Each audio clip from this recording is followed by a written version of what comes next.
In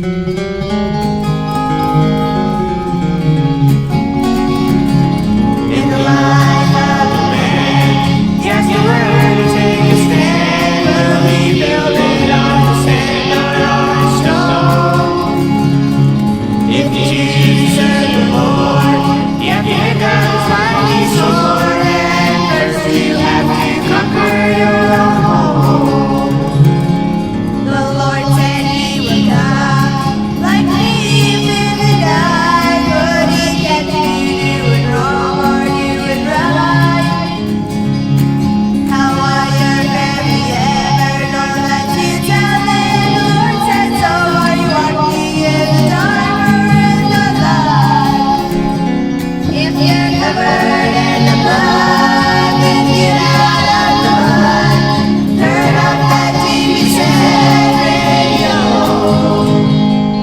Get on your face in front of God, bring your children with the rod, and go the way the Lord wants you to go.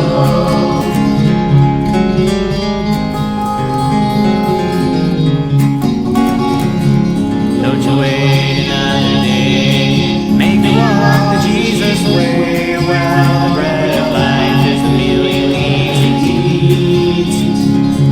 Start your day with a talk to Him, let Him clean up all your sin, and spend each waking moment at His feet. If you're covered in the blood, then get out of the mud. Turn off that TV set and radio. Get on your face in front of God, where your children with the rod, and go the way the Lord wants you to go. Let it go the way the Lord wants you to go. Amen, amen. Alright, magandang gabi po sa atin pong lahat. At muli tayo po ay magsama-sama sa panibagong edisyon ng pag-aaral ng salita ng Diyos. Amen. At ngayon pong gabi ay itutuloy po natin yung atin pong pinag-aaralan, verse by verse Bible study sa Book of Romans. At nasa chapter 1 and verse 18 pa rin po tayo. Sabi po ng Bible, tingnan po natin sa atin pong Bible, ang Romans chapter 1 verse 18. Okay, Romans chapter 1 verse 18. Okay, sabi po ng Bible, "For the wrath of God is revealed from heaven against all ungodliness and unrighteousness of men who hold the truth in unrighteousness."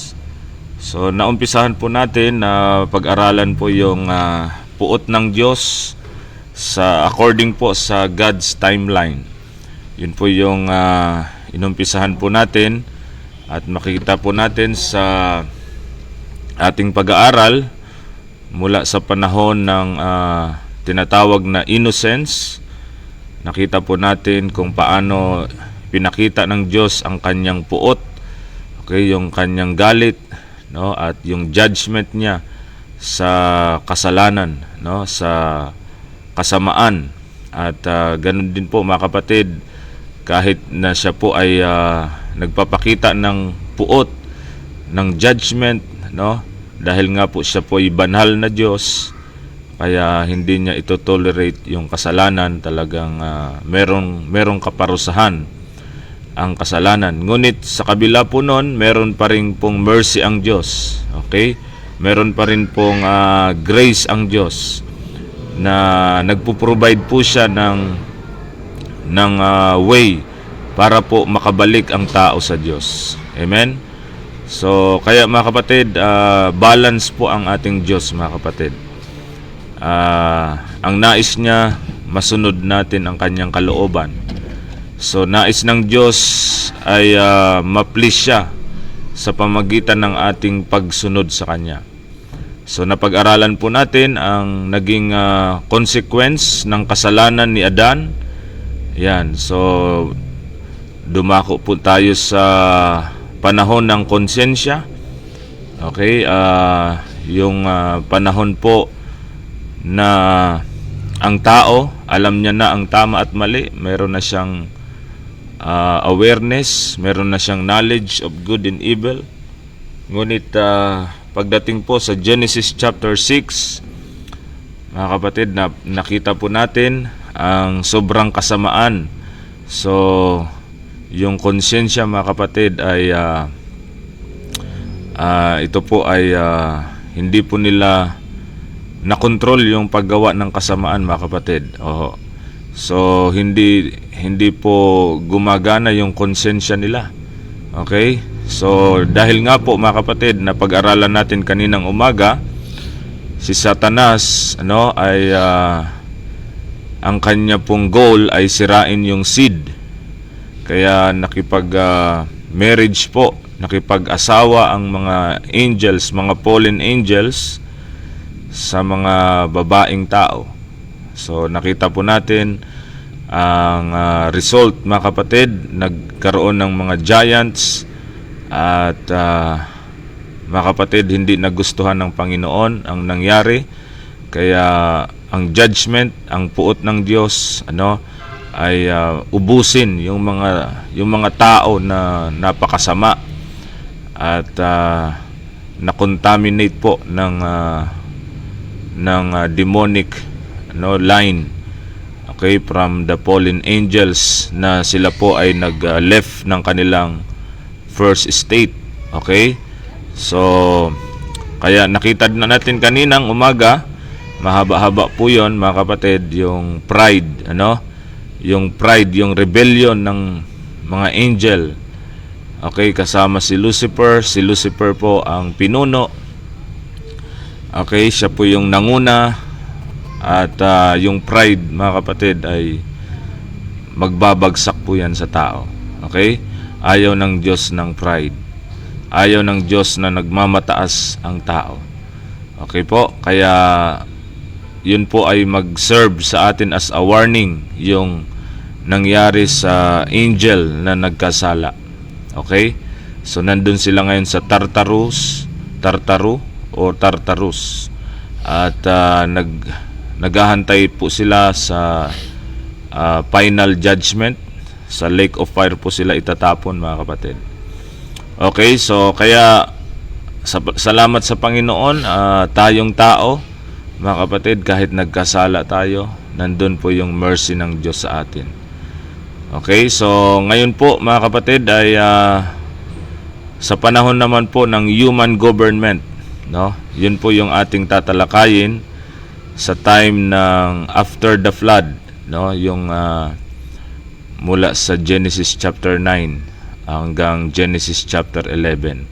So tuloy-tuloy po tayo, mga kapatid, at enjoyin natin ang mga salita ng Diyos. Okay, so mag-pray muna tayo at hilingin natin muli si Brother Ryle, ang atin pong masugid na taga-subaybay, at siya po ang ating partner sa mga gawain dito sa church. Okay, naglilinis, nagko-construction, nagtatanim, kung ano-ano pa, mga kapatid, at nagpi-preach din po siya sa labas, street preaching, at ganun din, the same time nag-aaral po siya ng Word of God.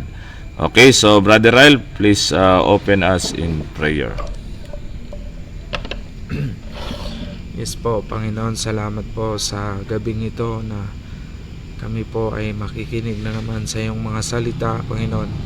Gabayan niyo po kami sa pamamagitan ng Holy Spirit na upang maintindihan at maunawaan po namin, Panginoon.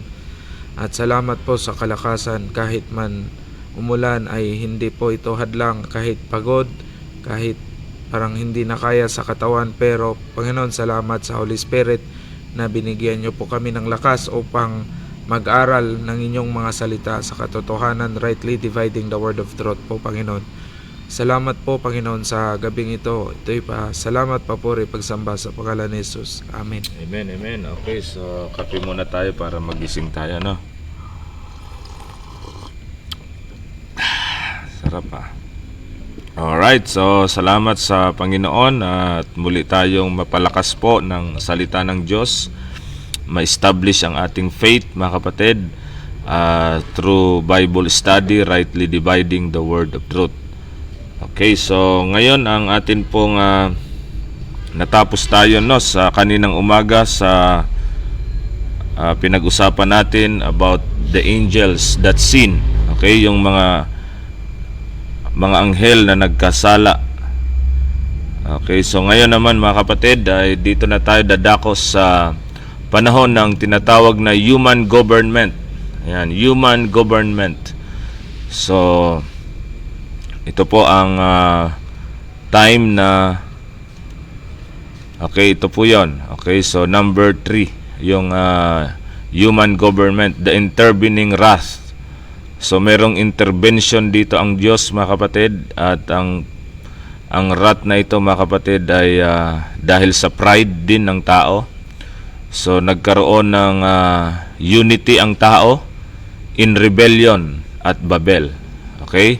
So, ang in-execute dito ng Diyos na power ay yung pong kinonfound niya yung language. Okay? So, alam natin ang kwento ng Tower of Babel. Okay? So, in-scatter niya ang mga tao. Kinalat niya yung mga tao sa iba't ibang nation. So, ang Diyos ang nag-intervene. So, ayaw ng Diyos na mangyari yung plano nila na magkaroon sila ng unity. Okay, man-made unity. Okay, hindi yun ang gusto ng Diyos. So, nagmamataas po sila at ang kalooban ng Diyos mag-scatter sila. Magkalat po sila. Okay? So, the plan extended. So, nasunod pa rin ang plano ng Diyos. Okay po? So, nagkaroon ng mga nations sa Genesis 11 verse 9. Okay, so ito po yung time ng dispensation of the human government. Okay, nakalimutan nating magbati sa mga kaklase natin. Okay, so ngayon pong gabi, batiin po natin yung mga nasa comment section. Okay, si Sister Athena Nicole Madrigal, magandang gabi po sa lahat. Amen, amen. Kahit Sabado po, maaga tayo bukas, worship service po tayo. So, sikapin natin na agahan din matapos. Mga 9:30. Okay, sikapin po natin. Si Ma'am Jenny T.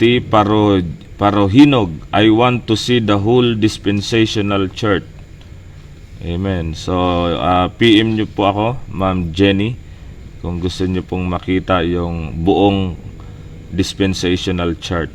Ayan. Ako po, ang pangalan ko po ay Ramil Baron the Guardian. Ayan. Brother Rylo Ron, grace and peace morning. Morning pa, Pastor at sa mga kapatid kay Kristo. Akalain mo yan, morning pa pala ngayon, Brother Nolan Binamira, amen. God bless us all po. Okay. Sir Nolan, God bless din po.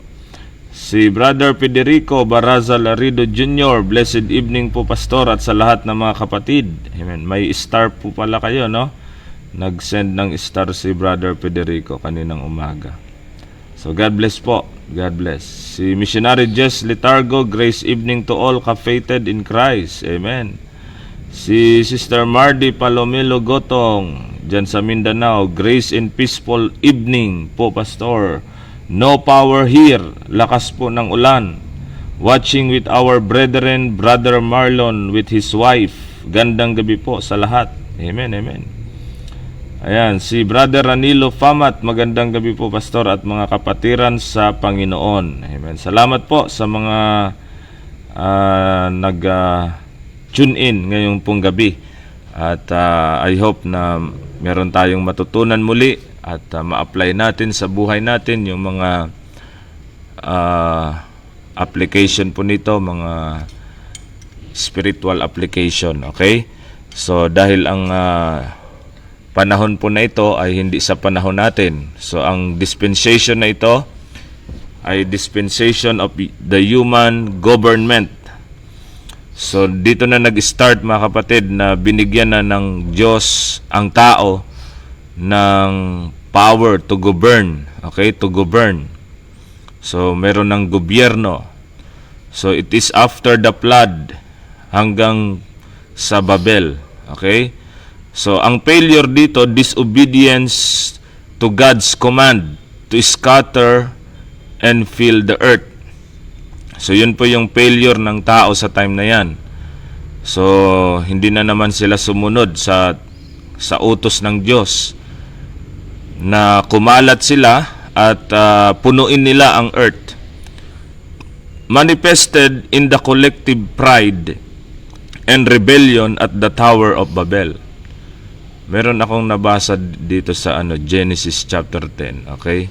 Genesis chapter 10. Okay, ito po ay pinag-aaralan ko din itong Genesis chapter 10 verse 25. Okay, basahin lang po natin saglit, mga kapatid. Genesis chapter 10. Okay, pag meron kayong idea po dito, pwede nyo pong ilagay sa comment section. Ano po? Ang Genesis chapter 10 verse 25. Ito po ang sabi, and unto Eber were born two sons. The name of one was Peleg. Si Peleg, ano? So ang pangalan niya ay Peleg. For in his days was the earth divided. So nung araw daw ni Peleg, ang earth daw ay na-divide. Na-divide ano? So, nahati-hati. And his brother's name was Joktan. Okay. So, ano po yung hindi sa palagay ninyo, ano po yung idea dito sa Genesis 10:25 na si Peleg, no, so nung mga araw niya daw ay yung earth ay na-divide na. Ibig sabihin, ang Diyos, ang plano niya talaga ay magkaroon ng mga bansa. Tama? So, ma-divide ang earth. Okay? So, kung meron kayong dito idea, please paki-comment po dahil ito po ay Genesis chapter 10. So sa time din ng dispensation of human government ito, mga kapatid. So anong ibig sabihin nito na the earth divided? Okay, si Sister Melanie Makawili diyan po sa Japan. Amen. Grace and peace, mapagpalang gabi sa lahat po. Sa gabay ng banal na espiritu, tayo'y magpalakasan sa ating pananampalataya. Thank you, Lord Jesus Christ. Amen. So, yan po, pag-aaralan ko din po yan. Kung meron na kayong study about dyan, ay pakilagay po sa comment. Okay, so, balik tayo sa atin pong outline. Okay. So, ito po mga kapatid, ang failure ng tao, hindi na naman sila sumunod sa utos ng Diyos na magkalat sila. Okay? So manifested in the collective pride and rebellion at the Tower of Babel. So instead na magkalat sila po'y nagkaisa. Na magtayo ng tower. Okay? Ng Babel, where they attempted to establish a unified, self-glorifying civilization. Okay? So, yun po, ang wrath manifested, anong ginawa ng Diyos? Confusion of languages and the forced dispersion of people across the globe. So, dahil doon, mga kapatid, dahil sa pagrebelde na naman ng tao, so ang Diyos hindi katulad sa panahon ni Noah na pinatay sila, pero ito po kinonfuse lang yung language para magkalat po sila. Okay, leading to the formation of different nations. So dito na nagkaroon ng mga bansa. Nagkaroon ng maraming mga bansa. Kaya yung Genesis 10:25, so maaring yon, mga kapatid, ay sa time na yon nahati-hati na yung earth, di ba? So dapat ganun ang gagawin ng tao. na magkalat sila sa buong mundo. Pero hindi sila sumunod sa Diyos. Okay, so the Tower of Babel event marks the conclusion and failure of the dispensation of human government. Okay, so yun po ang nung tinayo nila yun ang failure nila. The wrath of God at Babel was not expressed through a natural disaster like the flood, but as a direct judicial intervention that confused languages and scattered humanity across the globe to prevent further concentrated rebellion. So mga kapatid, kaya pala maraming language sa buong mundo. Kaya para dumami yung mga bansa dahil dito nag-start, mga kapatid. Okay? Ito yung history. Ang Diyos po ang nag-confound ng language po, Kinonfuse niya yung mga lingwahe para hindi sila magkaintindihan at mapipilitan silang magkalat, maggrupo-grupo. Ayan. So yun ang utos ng Diyos sa kanila. So this dispensation began after the flood, Genesis chapter 9, when God gave humanity through Noah, sa pamagitan ni Noah and his descendants, the responsibility and authority to establish a moral and civil order, including capital punishment. This was a test of whether humanity could govern itself righteously under God's mandate. Okay, so ang government na ito, mga kapatid, ay under pa rin po sa utos ng Diyos. Ang Diyos pa rin dapat ang masusunod. Okay? Pero ang nangyari, yung tao na ang nasusunod, hindi na ang Diyos. Parang sa time natin, mga kapatid, sa modern government natin, di ba? Sa mga gobyerno. So instead na ang Diyos, ang salita ng Diyos ang nasusunod, ano na ang nasusunod? Yung batas ng tao na, hindi na batas ng Diyos. Okay, so the failure of human government, humanity failed this test primarily through direct disobedience to God's command. So talagang direct ang pag-disobey ng mga tao sa time na yan. God had explicitly commanded Noah's descendants to be fruitful and multiply and fill the earth. Yan po ang utos sa kanila. Genesis chapter 9 verse 1 and then verse 7. Instead, they settled in one place, the plain of Shinar, and conspired to stay together. So, hindi sila sumunod. Direct disobedience to God's command. So, collective pride and self-glorification. Ayan. So, yun po yung failure nila. Sama-sama silang nagmataas sa sarili nila. Their stated goal was to build ourselves a city with a tower that reaches to the heavens, so that we may make a name for ourselves. Self-glorification, Gagawa daw sila ng pangalan para sa kanila. This demonstrated arrogance, arrogante, self-reliance, sa sarili nagtitiwala, and a desire for fame apart from God. So ano yung nais nila? Magpasikat na malayo sa Diyos. Okay? So, attempt at a godless one-world government. Yan ang gusto nila. Walang Diyos na gobyerno. One-world government. Parang sa panahon ng Antichrist to. Okay? So, parallel yun. Sa future, parang ganun din ang gagawin ng Antikristo, di ba? One world religion, one world government. Ayan. So, ito parang preview na ito, ng mangyayari sa tribulation period. Parang yung economical movement, di ba? Na nagkakaisa na sila, kahit mali-mali naman ang ang doktrina. Okay?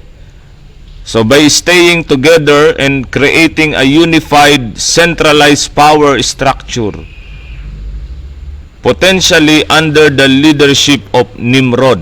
Aba, so si Nimrod pala ang ano pala doon, ang naging leader. So Nimrod, no, pag-aralan din po natin yan. Ano, sino ba yan si Nimrod?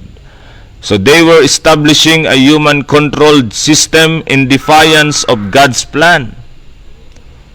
Ayan, gusto nila sila ang mag-control. Oh.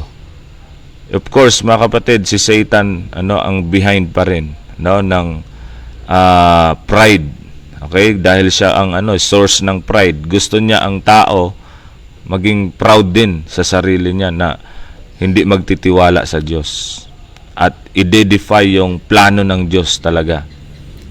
Okay? So, which in a world dominated by sin would inevitably lead to intense evil and totalitarianism, similar to the pre-flood world. So, the tower may have also been a ziggurat for pagan worship. Ayan, mga kapatid. Kaya pala, si Nimrod, yung Babel, Babylon, diyan pala nagsimula, mga kapatid, ang mga pagan worship. Kaya yung Roman Catholic, ang pinagmulan talaga ng Roman Catholic, bro, ang Babylon. So yun yung historical background ng Roman Catholic. Okay? Pag-aaralan po natin yan sa mga susunod, mga kapatid. Okay, so God's response was a measured yet effective judgment designed to thwart their plans and enforce His original command. So nag-response ang Diyos, okay, sa pride ng tao na nagkaisa sila. So confusion of languages. So God intervened.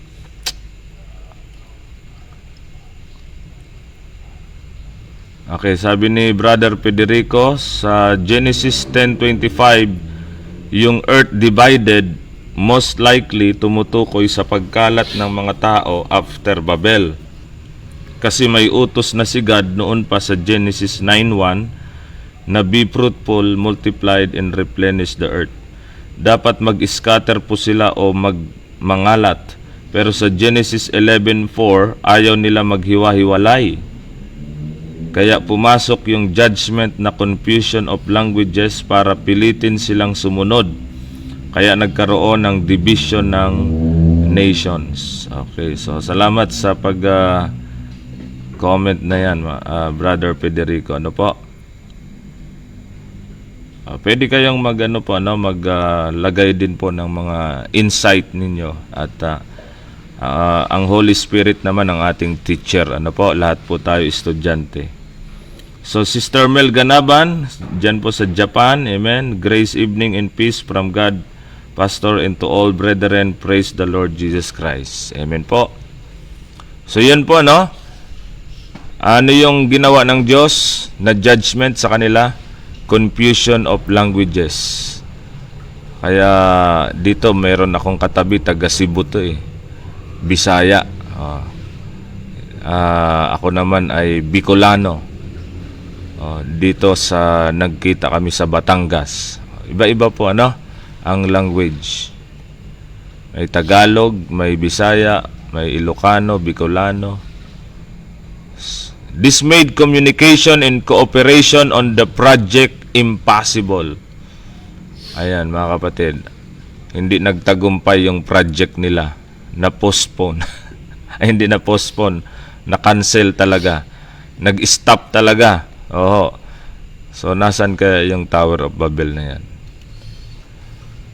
Okay, so, ito po, force dispersion.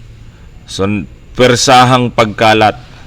Without a common language, people naturally group with those they could understand, leading to their scattering over the face of all the earth. So, wala nang iisang lingwahe, iba-iba. So naggrupo-grupo na po sila, nagkalat na sila sa all over the earth. So this judgment was also an act of mercy. Alam niyo po ba na yun ay mercy din ng Diyos? Okay? Bakit?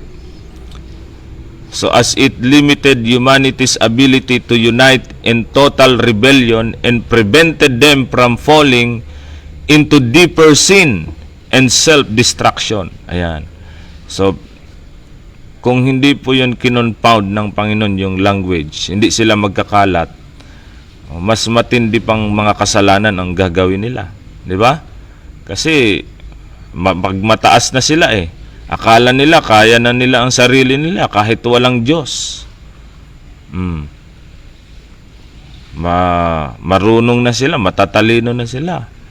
Kalain mo, kaya nilang abutin yung langit sa pamagitan ng tower na yan. Diba? Kapag ang tao tumatalino, diba, yumayabang. Minsan, ganon. Okay? So, this event established the basis for different nations and people groups as we know them today, and set the stage for the next dispensation. Okay, so yun po yung paraan din ng Diyos. Okay, para iset yung stage para sa susunod na dispensasyon, where God chose a specific people, Abraham and his descendants, Israel. So yun po, no? So ang Diyos ay pumili ng isang bansa out of nations, maraming mga bansa, pumili siya ng isa. Mula yon kay Abraham. To work out His redemptive plan. So, yun na po yung plano ng Diyos. Magmumula kay Abraham, yung seed. Yung seed, yung Messiah. Okay, so, the scattering at Babel shows how even human government, when left to its own prideful devices, ultimately fails to meet God's standard. Okay, so talagang pag pinabayaan mo ang tao sa kanyang sarili, magmamataas pala siya. Okay? So this failure of the dispensation of human government led directly into the next phase of God's interaction with humanity, the dispensation of promise, beginning with the call of Abraham. Okay? So yun po, ano? Ang kasunod ng human government ay dispensation of promise. Sa susunod ay tatalakayin natin yan. Ano po? So ito, maganda to, no? So the modern economical movement is frequently linked conceptually to the Tower of Babel as a precursor to a future end times one world religious system. So, mga kapatid, ang nangyari dito sa Tower of Babel, precursor siya. Ibig sabihin, mga kapatid, pinapakita yung mangyayari sa end times, sa tribulation period, na magkakaroon po ng one world religious system. Okay? So, this is the connection. The connection is not necessarily a direct historical line, but rather a thematic and prophetic parallel based on the following principles. Ano yung mga principles? Unity apart from God's truth. Okay? So, walang masama sa unity as long na yung unity na yan ay sa truth. Amen. Pero kapag ang unity na yan ay malayo sa katotohanan ng Diyos, bad unity yan. Hindi maayos na unity yan. Okay? So the core link is the idea that the economical movement prioritizes artificial human unity and cooperation above strict adherence to what dispensationalists consider biblical truth. So dapat, mga kapatid, ang unity po natin ay sa truth. Hindi sa denomination. Amen. Hindi po sa tradisyon ng tao. Amen. Hindi po sa dahil sikat yung pastor, kaya tayo magkakaisa tayo, yung pastor natin sikat, celebrity pastor. O magkaroon tayo ng pagkakaisa. Mag-unite tayo sa mali na doktrina. Hindi po ganon, mga kapatid, ang tamang unity. Sapagat marami ngayon, mga kapatid, di ba, sa ano yun, nabalitaan mo, Brother Ryle? Ano? Ha? Na Jesus, ano yun? Jesus reigns? Oh, Anong sabi doon sa Jesus reigns?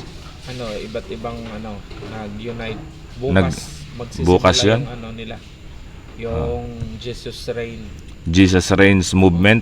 Movement ba yan? Hindi, yung ano yun. 83 countries. 83 countries na Province, no? Province. sa bansa natin. So 83 provinces magkakaisa. So anong gagawin nila? Yun, praise and worship. Praise and worship. Okay. So mga kapatid, kapag mali po ang tinuturo, no, huwag kang makipag-isa.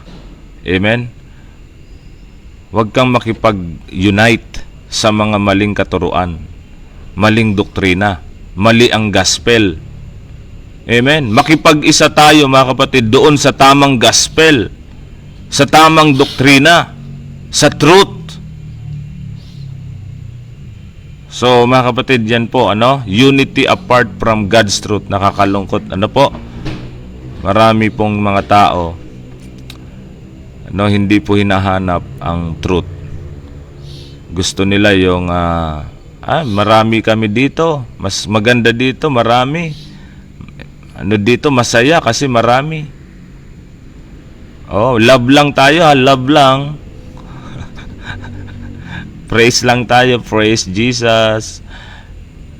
Kahit mali ang tinuturo, mali ang gospel, kingdom gospel ang tinuturo, repent and be baptized. Tapos makiki-unite ka rin.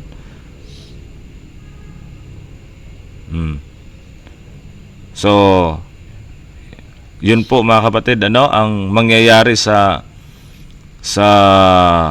tribulation period, merong one world government, sabi ni Sister Nessie. Sabi niya, one world, one government, one religion. Meron na yan, Pastor, doon sa labas ng bansa. Italy, Meron na. Roman Catholic, tapos Jewish at saka Muslim. Okay. Nagtayo ng yung parang building. Okay. So, sa darating na tribulation period, magkakaisa talaga yung mga religion. Pagkakaisahin niya ng Antichrist. Ayan. So, at Babel, humanity united under a common purpose and language in rebellion against God's command. Oh, makikiisa ka sa rebellion, sa apart sa truth. Oh, kaya mga kapatid, isipin nating mabuti. Sa panahon natin ngayon, ikaw ba'y nasa truth? Nakikiisa ka ba sa truth? O nakikiisa ka sa rebellion against God's command? Ang command ngayon, mga kapatid, hindi katulad sa panahon ng Tower of Babel. Amen. So, ang command ngayon, mag-study ka, rightly dividing the word of truth. Amen. So, markahan mo yung mga kumukontra sa doktrina ni Pablo at iwasan mo sila. Yun yung mga command. Diba? So, iwasan sila, avoid them. Yung mga hindi nagra-rightly divide. Yung mga nagpipreach ng maling gospel, accursed sila. Mga minister sila ni Satanas. So, wag nating suportahan yung mga rebellion against God's command sa panahon natin ngayon. Amen. Ang ipipreach nating gospel ay hindi po perverted gospel, kundi yung gospel of the grace of God, the finished work ng ating Panginoong Jesucristo. Hindi po yung kingdom gospel, mga kapatid. Kaya kahit gaano karami yan, kung wala dyan ang katotohanan, wala dyan ang Diyos, walang silbi yung unity na yan. Walang kabuluhan yung unity na yan. Lumalaban sa utos ng Diyos. Amen? So, ito yung nangyari sa Babel. Okay? Against God's command to fill the earth, seeking to make a name for ourselves. Oho. Kaya dito po sa aming church, sa aming local church, ano po, karamihan po ng mga sa paligid namin dito, mga churches, lalo na yung mga Baptist, ang sabi sa amin, kulto. Yan. Kulto yan. Huwag kayong sasama dyan, mga kulto yan. Oo. Sinasabihan yung mga member namin dito na kulto. Huwag daw sasamahan yan, mga kulto yan. Oh. So, sila nagkakaisa sila. Oo, meron silang fellowship. Halos monthly, meron silang fellowship, mga pastors. Okay? At nagkakaisa sila na kami daw ay kulto. Sinasabi sila nasa tama. Kami kulto. Oh. Meron pang nag-chat sa akin. Sabi niya, ikaw, Brother Ramil, nagkakalat ka ng maling doktrina dyan sa Batangas, ha? Oh. Mga kapatid, okay? Totoo ba na kulto tayo? Ikaw, brother. Totoo ba tayo yung nagkakalat ng maling doktrina? Ha? Oh. Kaya, mga kapatid, ayaw kong makipag-unite. Ayaw kong maki-isa, no, doon sa mga hindi nagtuturo ng tamang doktrina. Oh. Sa tingin nila, mali ang aming doktrina. Oh. Sa tingin ko rin, mali ang kanilang doktrina. Oh. So, paano natin malalaman ang tama at maling doktrina? Oh, dapat sa Bible. Ang ating final authority, hindi lang yung sabi-sabi. Amen? Okay. Oh, punta ka na doon. Hindi yung ano lang, sinabi mo lang na kulto na kagad. I-search mo muna ang salita ng Diyos bago ka magsabing kulto. Amen? I-try mo muna. Oo. Kung talaga bang kulto ang pinapangaral namin. Amen, mga kapatid. Okay, so yun po ang nangyari dito sa Tower of Babel. Nagkakaisa sila sa pagrebelde sa Diyos. So maraming mga religion ngayon, denominations, nagkakaisa sila sa maling gospel. Mga perverted gospel. Okay? So, the failure of human government, a man-made unity. Man-made lang na unity yan. Hindi yan ang unity ng nanais ng Diyos. So, the unity of Babel was a human effort to centralize power and authority apart from God's will. Human effort lang yan. Wala dyan ang Panginoon. Kahit anong gawin yung effort, kung wala ang Diyos, babagsak yan. Amen? Dispensationalists often see the ecumenical movement, especially large centralized bodies like the World Council of Churches or movements that bridge major theological divides such as between Protestantism and Catholicism. Ayan. So, meron ngang kasabihan na all religions will lead to Rome. Papunta pa rin sa Roma. Lahat, okay, babalik sa Katoliko. Yung mga Protestante, babalik pa rin yan sa Katoliko. Someday. Kasi magkakaroon ng unity. Okay, man-made. Okay, attempt at unity. So, rebelde lahat sila sa Diyos. So, ang pinuno nila ang Antichrist. Kaya, si Nimrod, sa time ng Genesis chapter 10 sa Babylon, so, pinipicture siya ng Antichristo. Diba? Na mamumuno sa pakiki-isa ng mga religion ng mga tao laban sa Diyos.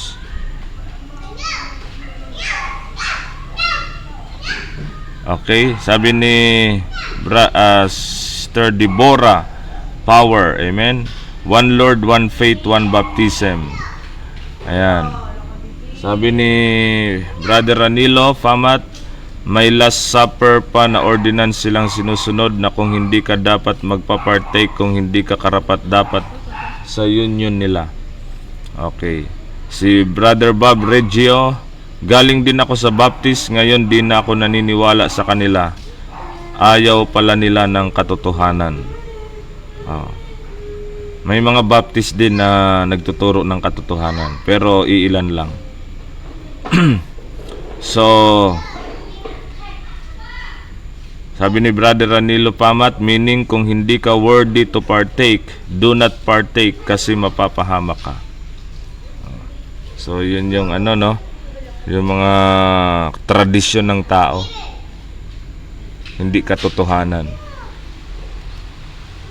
Okay, so the failure of human government, precursor to the Antichrist system.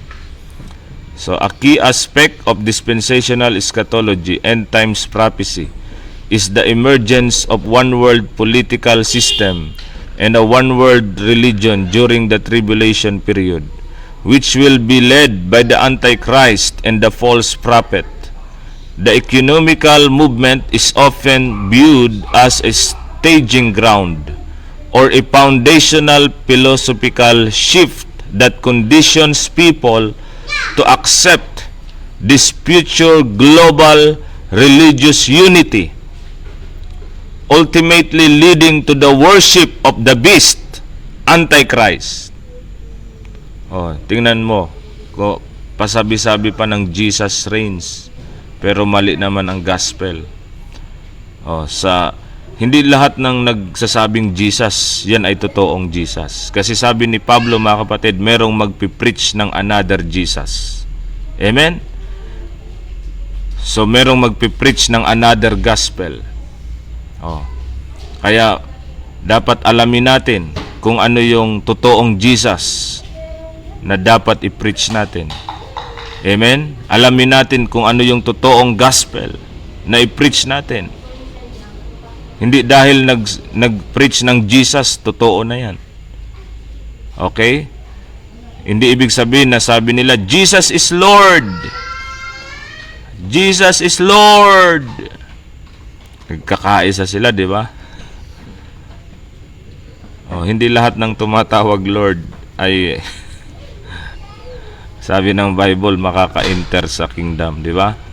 So, mga kapatid, ang dapat tingnan natin yung truth, yung kung ano ang sinasabi ng Biblia. Okay? Rightly dividing the word of truth. Kasi kung mixed gospel yan, mixed doctrine yan, hindi yan truth. Matatagpuan mo lang ang truth, mga kapatid, through right division. Pag hindi ka nag-rightly divide, babagsak ka po sa error. Babagsak ka sa kasinungalingan. Kaya marami pong religion, okay, marami pong mga denominations na itinayo, lalo na sa panahon natin ngayon, dumami na.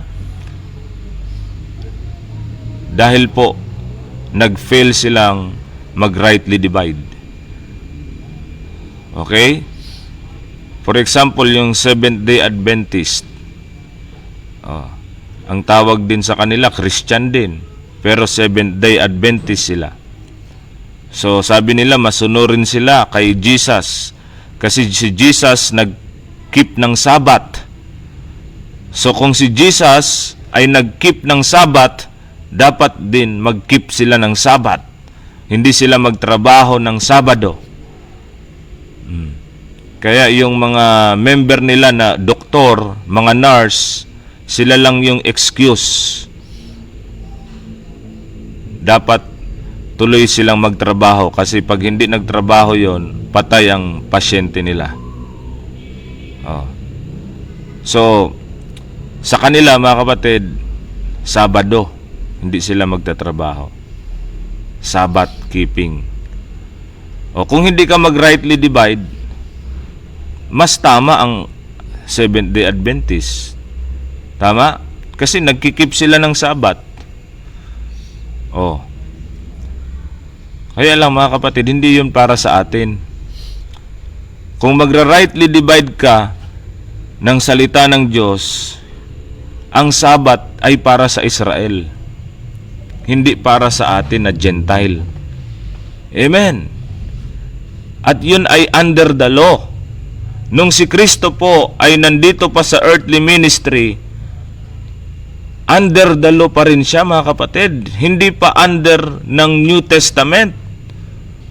Dahil nagsumila lang ang New Testament nung namatay si Kristo. Kaya mga kapatid, pag hindi tayo mag-rightly divide, babagsak talaga tayo sa maling doktrina. Mako-confuse tayo. Sa iba, ang kaligtasan hindi lang sa pananampalataya. Dapat may gawa. Dahil sinabi ni James, ang tao maja-justify hindi lang sa pananampalataya. Dapat sa gawa din. Pag hindi ka mag-rightly divide, oo nga no. Sabi ko na mali talaga yung osas na yan Mali talaga yung once saved, always saved na yan. Ba't ba kasi ako kay Satanas yan? Ba't ba ako naniwala dyan? Sabi ni James, dapat may gawa. Dapat gumawa ako. Hindi yung wala nang gawa. Kung hindi ka mag-rightly divide, talagang mako-confuse ka. Kay Pablo, walang gawa. Pagdating kay James, may gawa. Pag-awayin natin sila? Hindi sila mag-aaway. Tayo lang ang nagko-confuse sa sarili natin. Kasi hindi natin ina-apply yung rightly dividing. I-apply mo yung rightly dividing, 2 Timothy 2:15. Hindi mo pag-aawayin yung Word of God. Si James tama. Si Paul tama. Paano naging tama? Parehas yan. Kasi salita ng Diyos yun So tama yun. Totoo yun. Truth yun mga kapatid. Kaya nga, sabi ng Bible, rightly dividing the word of truth. Ang i-divide natin yung truth from truth. So mga kapatid, si James, ang sinabihan niya, 12 tribes of Israel. Sa ano yun? Under grace ba yun? Sa panahon ba natin yun applied na doktrina? No. Yun po ay sa future tribulation period, ages to come. Tribulation period, may gawa talaga. Hindi lang gawa, magtitiis pa hanggang wakas. Okay? So si James tama, truth yun sa ibang panahon. At yun ay para sa 12 tribo sa bansang Israel. Ang sinasabi ni Paul na walang gawa, pananampalataya lang ligtas na, yun ang para sa panahon natin ngayon. Amen. Kaya ano ang i-apply mo? Yung para sa panahon natin. Kaya nga, mga kapatid, may timeline tayo. Timeline niya ng Diyos, hindi timeline natin.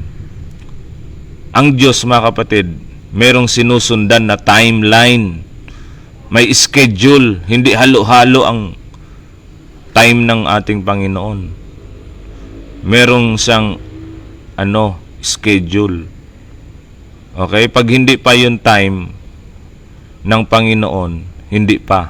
Di ba? Kaya nga appointed time, di ba? Pag hindi mo pa oras, hindi pa. Oh, it is appointed unto men once to die. So merong talagang appointed time na aalis tayo sa mundong ito. Okay? So ganun din po yung mga plano ng Diyos, meron pong timing yan. Sumusunod ang Panginoon sa time niya.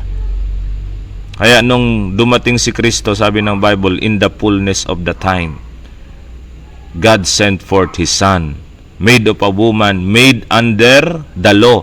So nabuhay si Kristo under what? Under the law. Oh. Kaya yung mga Sabadista, ang ina-apply nila under the law, under kay Moises. Binabaliwala nila si Pablo. Di ba? Yung mga naman, mga Baptist, karamihan ng Baptist, ina-apply yung si John the Baptist. Repent and be baptized.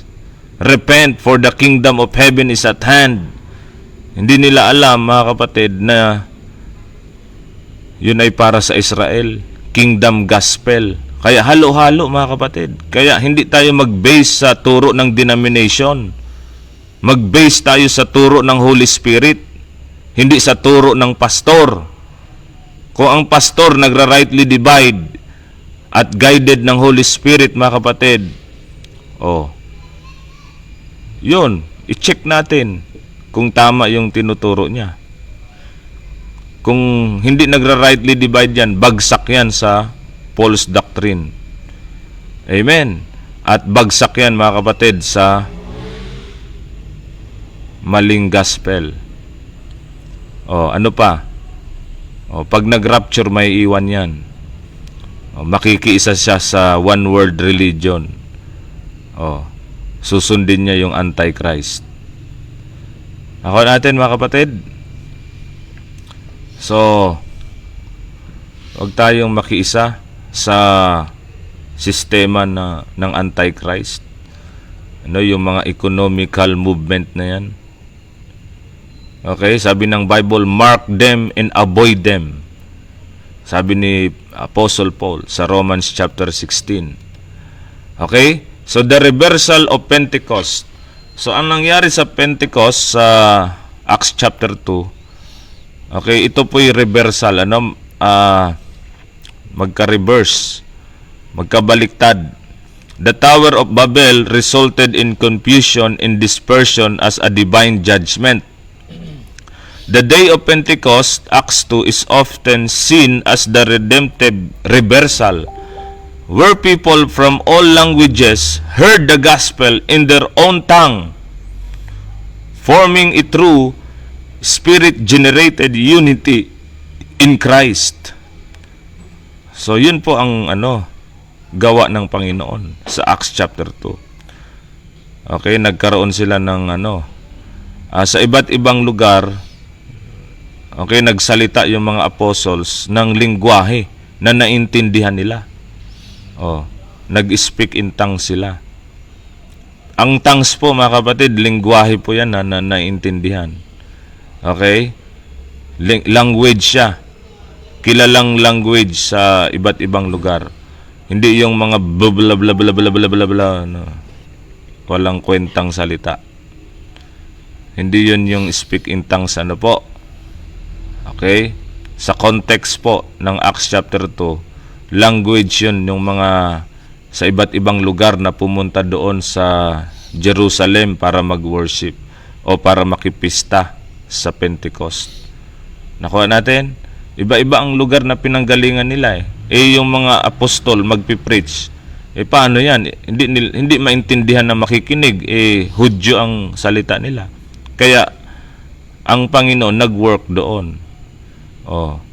So, nagsalita sila ng mga lingwahe ayon doon sa mga kung sino yung mga nandoon. Okay, yung mga dayo. Amen. Okay.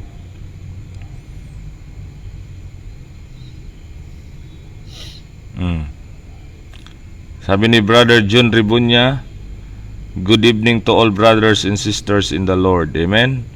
Sabi ni Brother Nilo Pamat, nagkalat pa sila. Nagkalat. Okay, so sana tayo. Ecumenism in this critical view is a return back to Babel.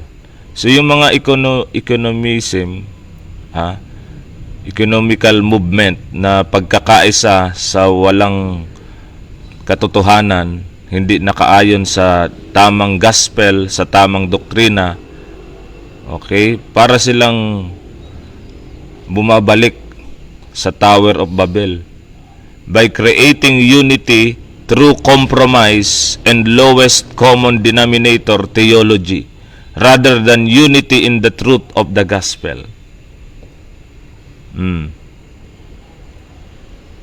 Nakuha natin? Para silang tumatayo din ng Tower of Babel na lumalaban sa katotohanan. Okay, so Genesis 11 verses 1 to 9 is not merely a story about building. It is a picture of mankind's pride, rebellion, and refusal to submit to God's revealed will.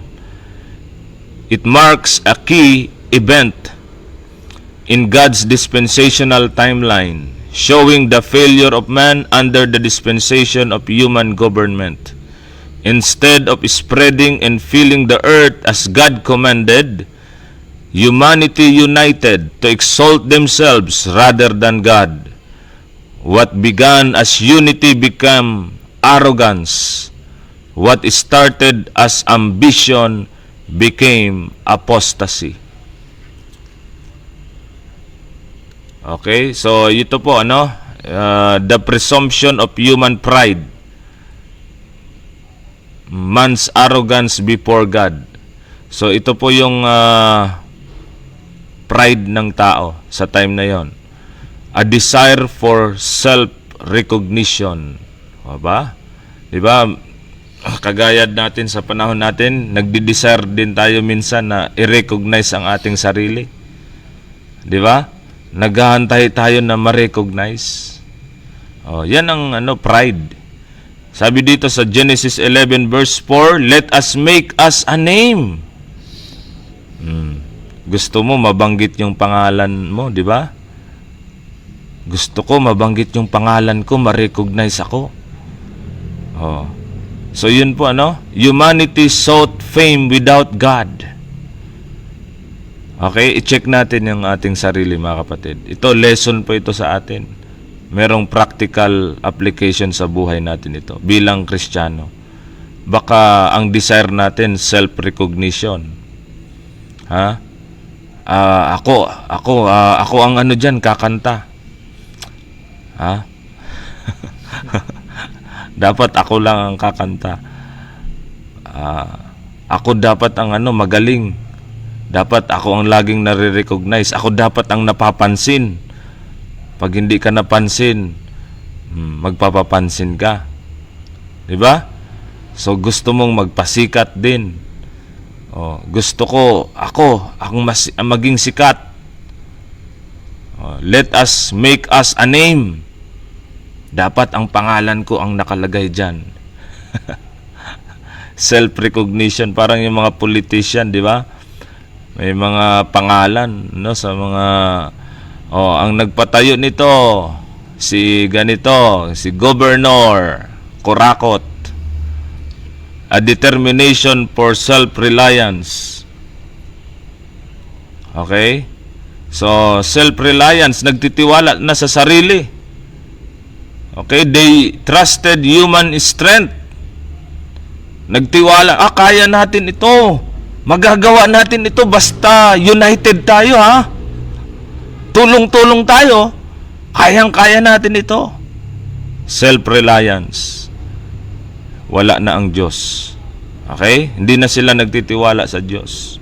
Kaya sabi ng Bible, trust in the Lord with all thine heart and lean not unto thine own understanding. Amen? Huwag tayong magtiwala sa sarili natin. Sa Diyos lang. Okay? So pride yan. Pag self-confident ka. Ang tiwala ko sa sarili ko. Kaya naabot ko to dahil sa sarili ko. May tiwala ako sa sarili ko. Makakaya ko to. Tiwala lang, tiwala lang. Hindi ganon mga kapatid. Pride yun. Diba? Kaninang umaga, meron tayong topic yung si Lucifer, diba? Yung I will, puro I will, 5 I wills. 5. Yung pride, 5 letters. Okay? So, babagsak talaga ang pride ng tao. Ikakabagsak yan. Pride goeth before destruction. So, a disregard for scriptural revelation. Okay? So, dinidisregard na yung salita ng Diyos. Yan yung pride. Hindi na ang salita ng Diyos ang sinusunod mo. Hindi na final authority ang salita ng Diyos sa buhay mo. Kung ano na yung sinabi ng pastor, yun na yun. Kahit walang salita ng Diyos. Okay? Masyado na tayo nagtitiwala sa sarili natin, hindi na sa salita ng Diyos. They ignored God's command to replenish the earth. Yun mga kapatid. Kaya ito po ay lesson sa atin. Merong practical application. Ano po yung nangyari doon? Bagamat hindi natin yun panahon, hindi natin yun doktrina, pero ang practical application, meron tayong makukuha mga kapatid. Amen? That's why sabi ng Bible, all scripture is given by inspiration of God and is profitable for doctrine, for reproof. So baka sinasaway tayo. Dapat magpa-correct tayo. Baka may pride din tayo katulad ng mga tao sa time na yan. Okay, napaka mapagmataas na nila sa sarili nila. Under human government, man was to rule under God, not instead of God. Amen. Dapat ang pamumuno nila, ang paggobyerno nila dapat sa Diyos. Ibig sabihin, ang Diyos pa rin ang nasusunod. Amen? Hindi yung ang Diyos ang susunod sa pamumuno nila. Amen? Okay? So, ganun din sa mga gobyerno. Sa lahat ng government. Dito sa ating bansa, mga kapatid, kapag ang bansa natin, hindi na Word of God ang nasusunod. Tingnan mo ang nangyayari. Diba? Magpapasa ng batas na kontra sa salita ng Diyos. So wala ng moral. So mga kapatid, yun po. No, kaya babagsak ang gobyerno ng tao kapag ang Diyos ay inalis, kapag ang salita ng Diyos ay binaliwala. Amen. Okay, sabi ni Brother Belendon Ligaspi Arzaga, amen po, Pastor. Press on po, amen. Sabi ni Brother Ranilo Famat, but by God's grace, I have had able to exhort and rebuke about the establishment of Jesus' relationship that only believe, not trust, receive, repent, and believe. Alright. Si Brother Belendon, sabi niya, sobrang tiwala sa sarili, Pastor. Nasobrahan naman sa tiwala, nakikipag-away na po. So yun, ano? So, huwag tayong masyadong tiwala sa sarili. Lagi lang tayong umasa sa biyaya ng Diyos. Kung walang biyaya ng Diyos, wala. Okay? Sabi ni Pablo, I am what I am by the grace of God. So the perversion of human unity, man's united rebellion. Yan. Centralized communication. One language used not for worship but for wickedness. Di ba? Ang ganda sana kung meron silang unity para sa Panginoon, para sa truth. Pero mali eh. Maling unity. Okay? Palayo sa Panginoon, palayo sa truth. So concentrated civilization, they gathered in one place, avoiding God's scattered design. Ang nais ng Diyos magkalat. Pero gusto nila doon lang, dito lang tayo, dito na tayo nasanay eh. Magsama-sama na lagi tayo dito. Okay, a corrupted collaboration. Okay, unity became a tool for universal rebellion. So mali, no? Mali na plano nila yan. Yung unity nila yan naging tool na magkaisa silang magrebelde sa Diyos. Satan always pushes counterfeit unity. Pinupush yan ni Satan, sinusulong yan ni Satanas. Sige, magkaisa tayo. Unity. Pero hindi sa truth, kundi sa error. Yan ang pinupush ni Satan. Okay, Brother Ryle? Gusto mo bang makiisa? Makiisa tayo sa truth. Amen? Amen. Okay. So the pursuit of human elevation. So man lifting himself above God. Tinataas na niya sarili niya. Mas mataas pa sa Diyos. A self-exalting ambition. Sabi niya dito sa Genesis 11:4, whose top may reach unto heaven. Gusto nilang mataas kaysa sa Diyos. Symbol of human glory. A self-established authority. Gusto nila may kingdom na walang king. Self-made access to heaven.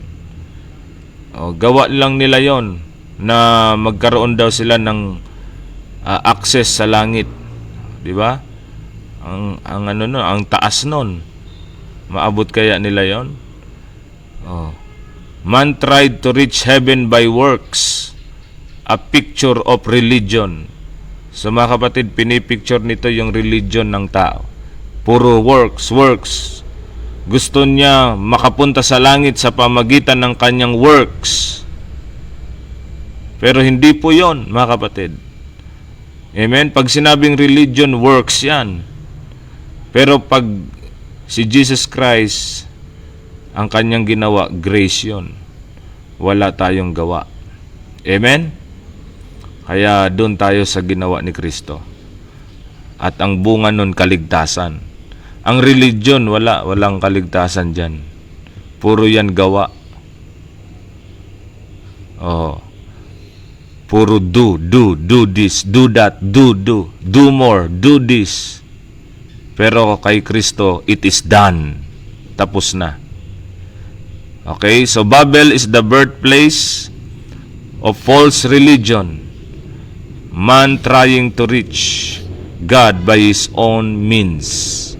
Diba? So, Babylon, religion yan, diba? Diyan nagmula yung Roman Catholic na napakalaking religion. Babylon. May kanta pa yan eh. Babylon. Alam mo ha. Okay, so the prudence of divine intervention, God steps down to stop man. So, ito po ang intervention ng Diyos. Ito na yung kanyang judgment. So, sa pamagitan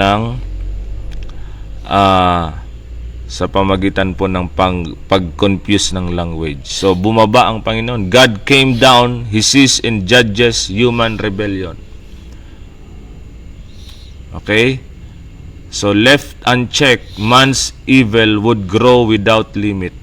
Kaya kailangan stop yan. Tigil. Masyado na kayong mataas Gusto nyo talagang ipagpatuloy yan yung nyo, kayabangan nyo Sabi ng Panginoon, stop. So God acted to restrain sin for mankind's protection. Para din po ito sa kabutihan ng tao. So God intervenes at critical points in the timeline to preserve His purposes. Amen? Okay, so malapit na tayo mga kapatid. Tapusin na lang natin ito hanggang 7 points. The power of divine confusion, God dismantles their efforts. So, napatigil sila mga kapatid. Napuwersa silang sila ay tumigil. Hindi kayo titigil ito. Talagang mapapatigil kayo dito. So, ang ginawa ng Diyos, judgment on their language. Okay, so immediately yung construction mga kapatid natigil. Judgment on their labor without understanding their work collapse. So, wala, hindi na sila nagkakaintindihan kung ano-ano ng mga salita ang sinasabi. So, collapse na ang project nila. Judgment on their leadership. Leadership shattered because communication broke. So, may mga leader po yon. So, kaya, mga kapatid, wala sila magawa. This confounding explains the origin of nations and sets the stage of God's call of Abraham in Genesis 12. So, nagkaroon na ng mga nations, kumalat na sila. So, the punishment of human disobedience, God scatters the rebels. A forced separation, they would not scatter willingly, so God scattered them sovereignly. So, napilitan na silang maghiwa-hiwalay. So, yan po, a failed structure. The tower was left unfinished. Man's works always fail. Mga kapatid, kahit napakagaling mo, pero pag ang Diyos na ang gumawa, okay, wala tayong magagawa. Diba? Kapag ang Diyos nag-interrupt, mga kapatid, talagang tigil. Amen. Kapag ang Diyos ang nagsabi, stop, hindi mo pwedeng ituloy. Talagang mapapa-stop ka. Amen. So, merong interruption palagi ang Diyos. Kahit sa buhay natin, mga kapatid. Minsan, ini-interrupt tayo ng Diyos sa buhay natin. Ibig sabihin, mga kapatid, para din sa kabutihan natin yon. Para hindi na po lumala yung magawa natin na mali. Okay? So, a frustrated scheme. Their plan to make a name resulted in shame, not success. Kaya pag nakita natin yun, kung buo pa yan, sa panahon natin, ang Tower of Babel, so maaalala natin, yung building na yan, yung tower na yan, nakakahiya. Di ba? Kahiya-hiya yung tower na yan. Bakit? Kasi tao lang. Nagmalaki ang tao.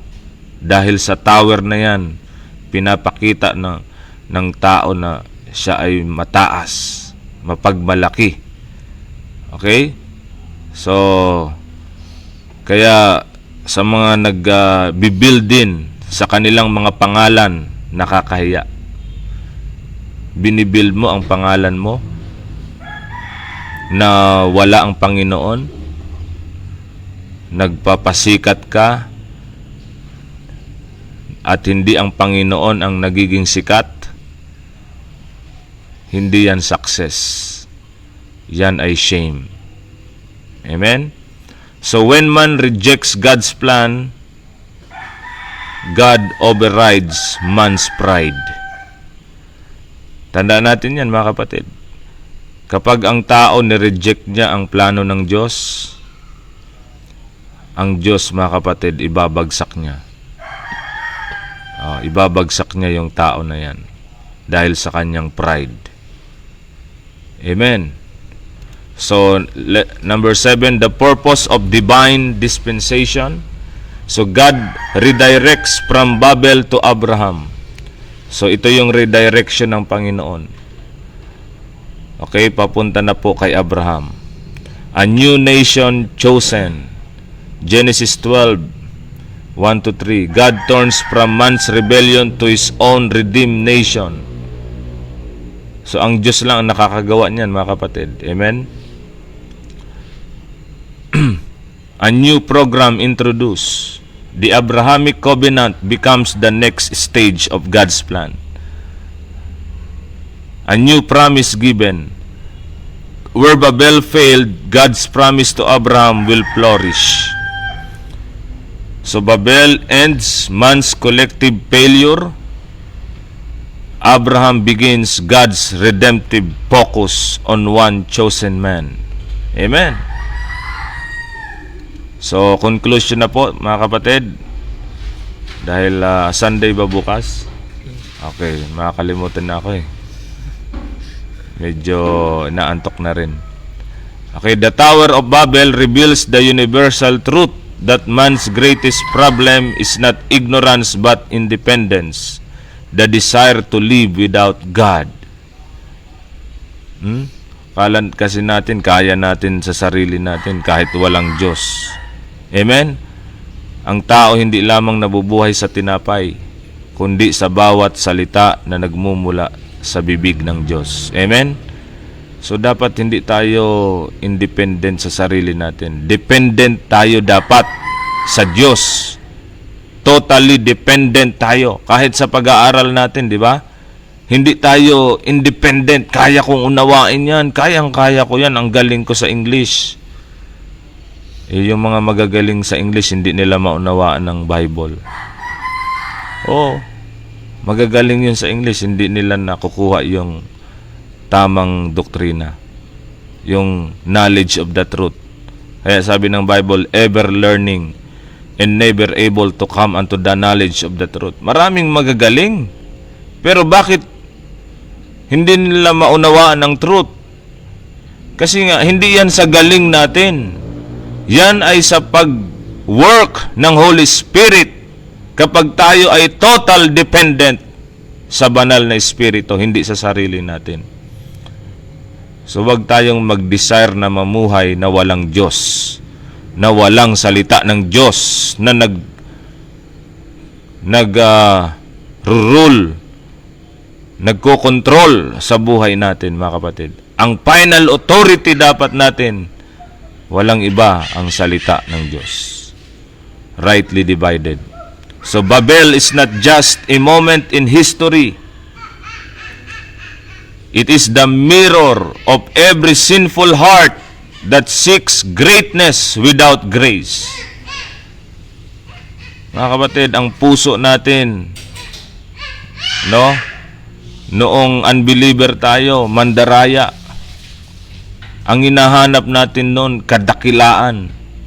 Gusto kong maging great sa mundong ito. Gusto kong maging sikat, mayaman, pinakamatalino, pinakagwapo sa buong mundo. Kikilalanin ako someday. Pero walang grace ng Diyos. Yan po, mga kapatid, ay pride. Success without submission. Di ba sabi ng Bible yung word na success? Ilang beses na banggit yung word na success sa Bible?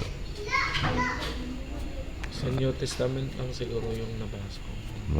New Testament. Meron ba? New Testament? Success? Oo.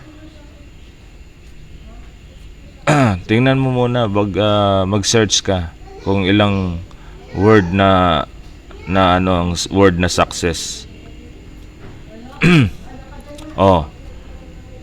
Ano ba ang success sa buhay ng tao? Ano ang totoong success?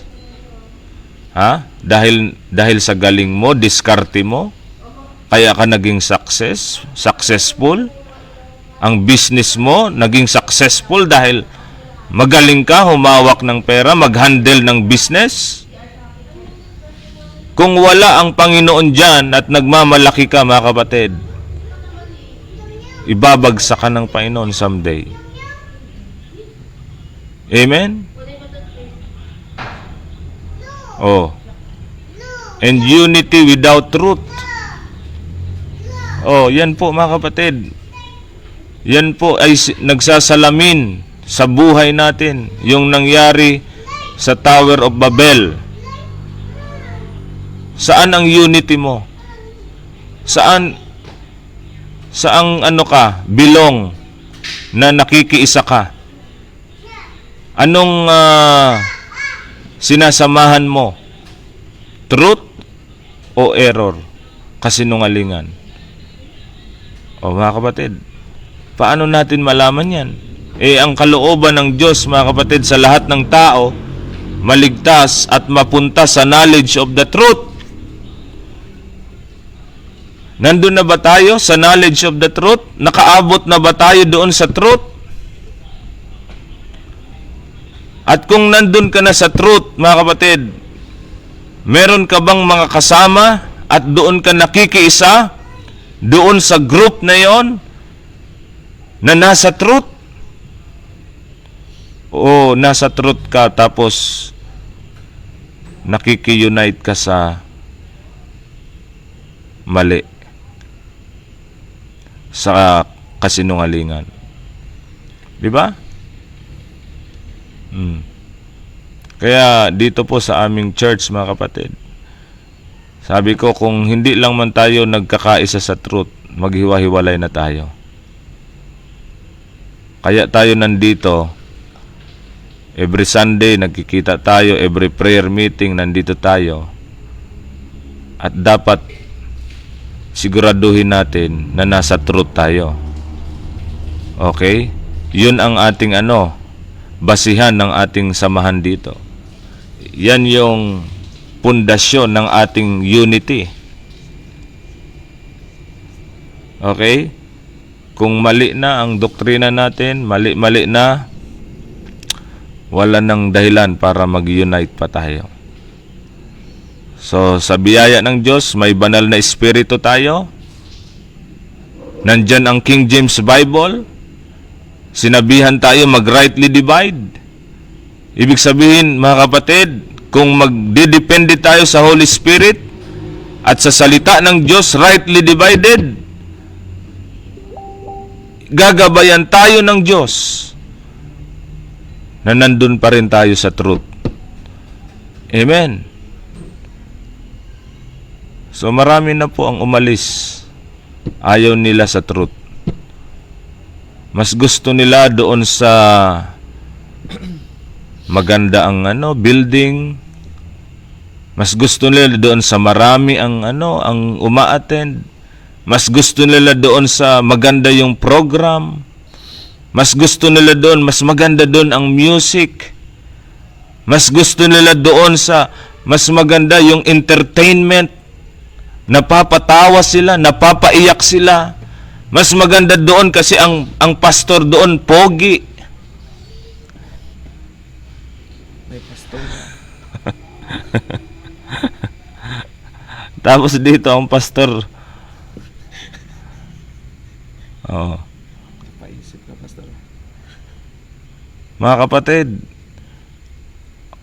kung hindi sa truth ang ating unity, mali yan na unity.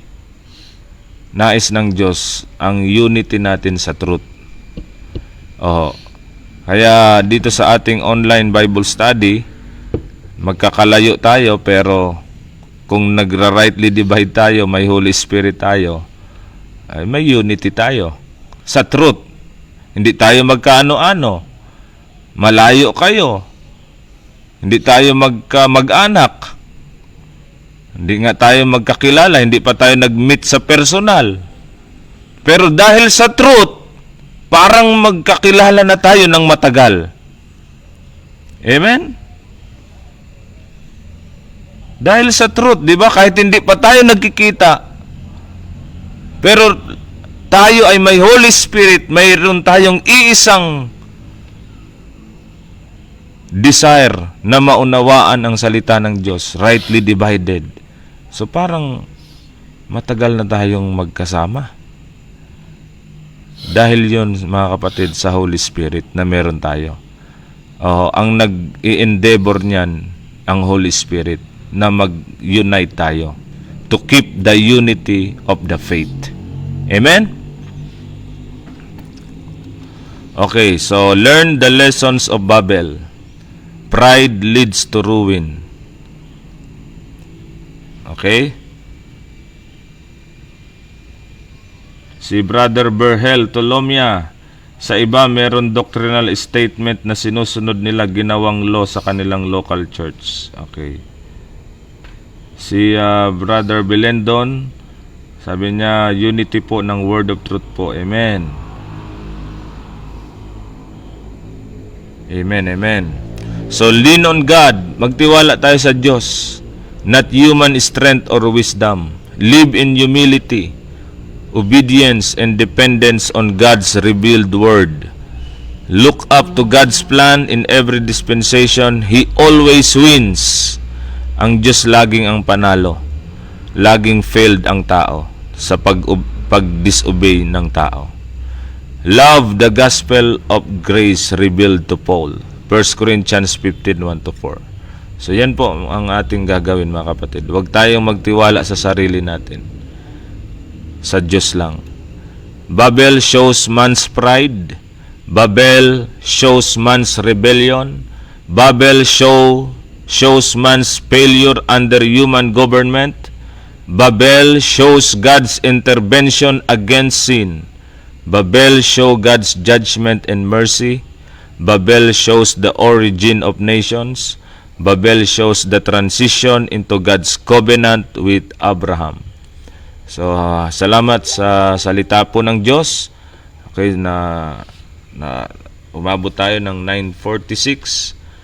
Pero salamat na tayo po ay meron pong natutunan muli sa mga truth na galing po sa salita ng Diyos, God's revealed truth.